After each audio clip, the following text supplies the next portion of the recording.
Okay, so look, a lot of things are not looking super great right now. Some economic data painting a pretty grim picture, but what if the numbers don't give the full picture? Screw the doomer bears, man. What if we dig deeper? The data actually suggests something bullish for Bitcoin holders. Bitcoin to the moon, baby. Let's go. Stick around and find out why the diamond hands could still have the last laugh in the next few months. Let's start off with the bad news bears. The U.S. economy is hitting some rough waters. You've probably noticed it's basically constant doom porn in the news right now. The U.S. economy has just been going from one smash in the face to another. The Institute for Supply Management Purchasing Managers Index, what a mouthful, is a monthly report that measures the health of the U.S. manufacturing sector. The manufacturing sector ain't super peachy right now. For April 2025, it dropped to 48.7, marking the second straight month of contraction in the sector. Under 50, bad. Above 50, good. Long story short, the previous number for March was 49. With the ISM PMI, we have to remember, when you're above 50, markets expanding, economy's expanding, manufacturing expanding, everything's good, everything's great.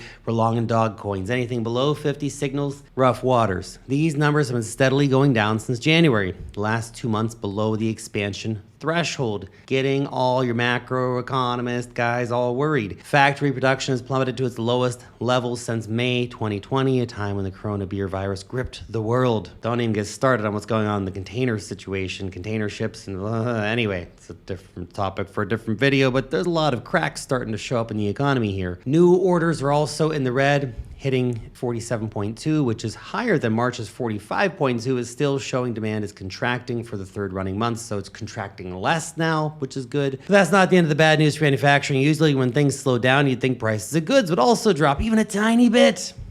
No. The ISM manufacturing prices paid, a measure for how much manufacturers are paying for their raw materials and other inputs, actually shows that it increased to 69.8 points in April from 69.4 in March 2025, which, look, that's not a particularly big jump by any means, but keeps the worries high of higher inflation starting, although true inflation does show inflation to be pretty damn low right now, but don't tell that to the doomer macro analysts who are going to say inflation is going to go to the moon. Manufacturing starts, of course, with just getting raw materials, so higher raw material prices can have a carry-on effect. And it's not just manufacturing. The service industry also showing significant slowdown. The latest ISM Services PMI, an index that measures the economic condition and performance of service-based companies, fell sharply to 50.8 in March from 53.5 in February, well below forecasts of 53, by the way. That's a slowdown in a sector that often outweighs manufacturing. The United States is a services economy primarily right now, which this whole terrorist conversation is so silly. Like, you're not going to bring all these jobs back, man. There's a reason why they went overseas. America's a service economy. Double down on that. Anyway, this makes up about 70% of the national GDP pie, so service is a pretty big deal. When folks feel the pinch, they ditch the fancy dinners, the movie nights.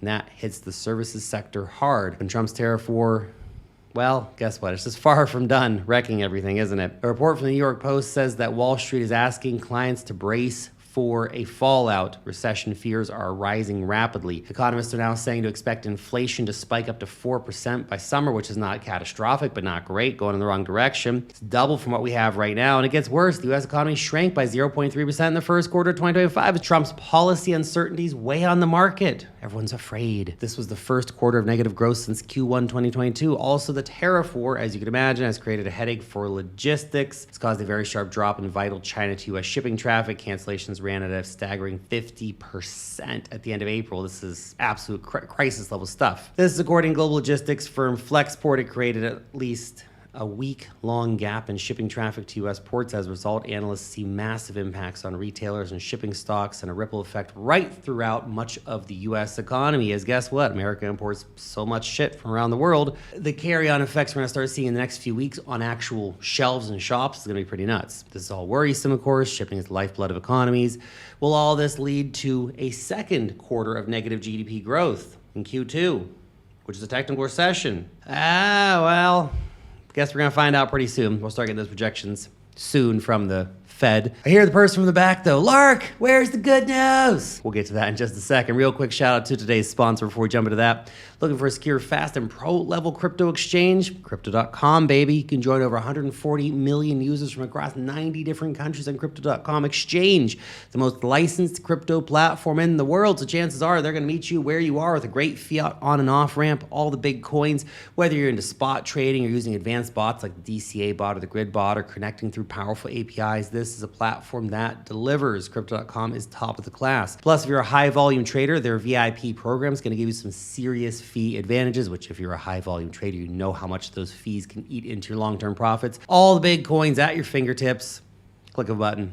Ready to level up? Hit the link down below. Check it out, and thank you for supporting our sponsors. The good news.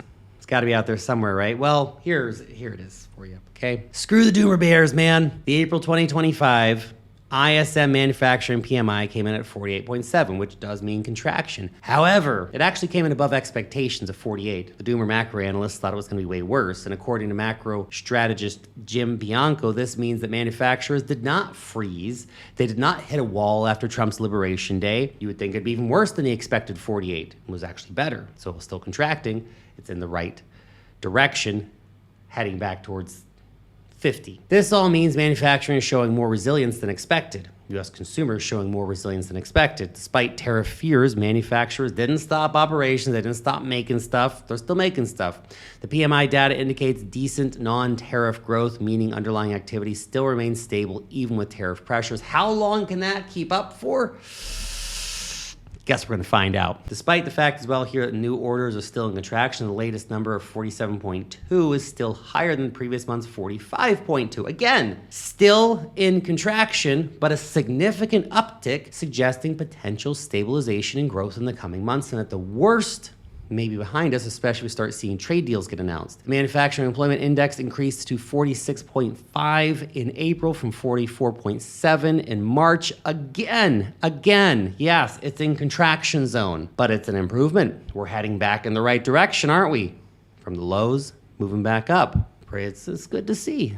It's good to see, guys. This all indicates resilience in the labor market within manufacturing here as well. And look, every new worker getting paid, that's got a positive feedback loop because, of course, when people have money, when they receive salaries, they convert that to spending, on stuff like feeding their kids, buying cars, buying dog coins, buying fart coins, the important stuff of life, right? And despite the woes in the shipping sector at the moment, there was a surge in laden container ship tonnage from China to the USA throughout the month of April. This actually indicates that manufacturing has pretty quickly adapted by, of course, stockpiling and all that stuff, which again, let's see how things play out over the next few months. But however you looked at it, the sector was being proactive instead of just rolling over.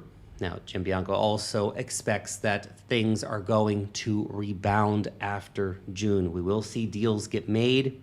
Okay, over the next month, I'd expect some deals. Damn, Donald, you better start announcing some deals here, dog. The manufacturing PMI is bad at 48.7, but remember, the services PMI is still above 50, which means expansion. And America's a service economy, man. It ain't a manufacturing economy. Oh, I know they make some stuff. Okay, I'm not saying America doesn't make anything. America makes some stuff, okay? But it's a services economy. We have to remember that services contribute a much bigger part to the U.S. economic GDP pie than manufacturing, so a soft landing is actually more plausible than a deep recession, especially if we can start getting resolution to some of this trade conflict. But I know we can sugarcoat everything, interpret the numbers in different ways.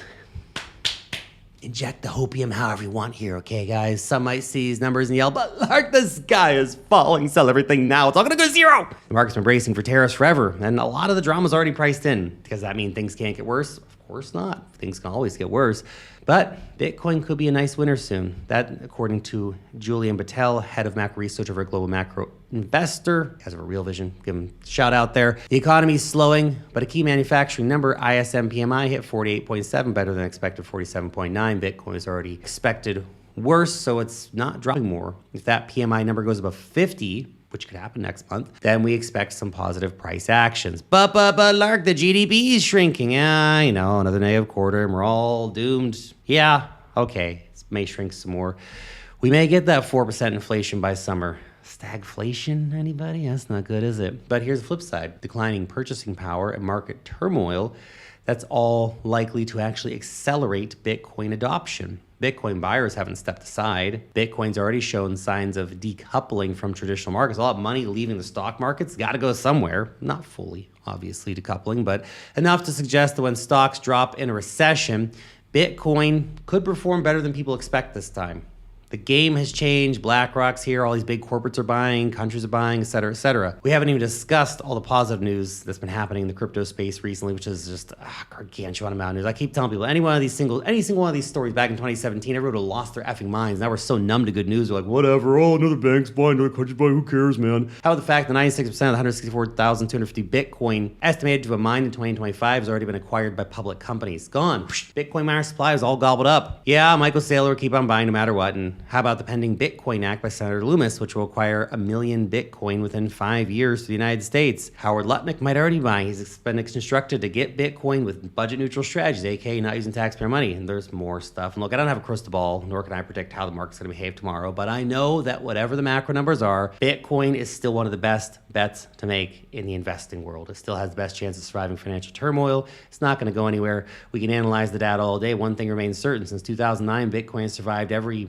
pile of gargantuan shit that markets have thrown at it. Bear markets, recessions, crises of all varieties, and in many cases better than any other asset. And that was when it was still called magic internet money. So why all the doom and gloom now? We're going to be fine. Thanks for watching.